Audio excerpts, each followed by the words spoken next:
ইসলাম ধর্মে খাওয়ার মধ্যে কথা বলতে নিরুৎসাহিত করা হয়েছে, এটা কি ঠিক? নবী মোহাম্মদ সাল্লাল্লাহু আলাইহি সাল্লামের এমন কোন হাদিসের কথা আমি জানি না যেটা বলছে যে খাওয়া দাওয়ার সময় তোমরা কথা বলবে না।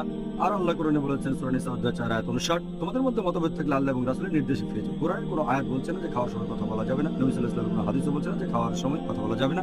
সত্যি বলতে হাদিস বলছে উল্টো কথা, নবী খাওয়ার সময় কথা বলেছেন। যেমন ধরেন সহিহ মুসলিমের একটা হাদিস, খণ্ড নাম্বার 3, হাদিস নাম্বার 5093, যে নবী সিরকা দিয়ে খাচ্ছিলেন, তখন বললেন সিরকা একটা ভালো খাবার খাওয়ার সময়। আরেকটা হাদিস আছে, নবী বলেছেন যে তোমরা বাম হাত দিয়ে খাবে না, কারণ শয়তান বাম হাত দিয়ে খায়, এটা খাওয়ার সময় কথা। আরেকটা হাদিস আছে সহিহ বুখারীতে, খণ্ড নাম্বার 7, হাদিস নাম্বার 5376, আমাদের নবী সাল্লাল্লাহু আলাইহি ওয়াসাল্লাম বলেছেন যে একটা ছেলে নবীর সাথে বসে খাচ্ছিল আর চারিদিকে হাত ঘোরাচ্ছিল। নবী বললেন ডান হাত দিয়ে খাও আর তোমার কাছে খাবারটা খাও, খাওয়ার সময় কথা বলেছেন। তাহলে এই হাদিসগুলো প্রমাণ করে খাওয়ার সময় কথা বলতে কোনো বাধা নেই। কোনো মতভেদ থাকলে আল্লাহ এবং রাসূলের নির্দেশ দেখেন, উত্তর পেয়ে যাবেন।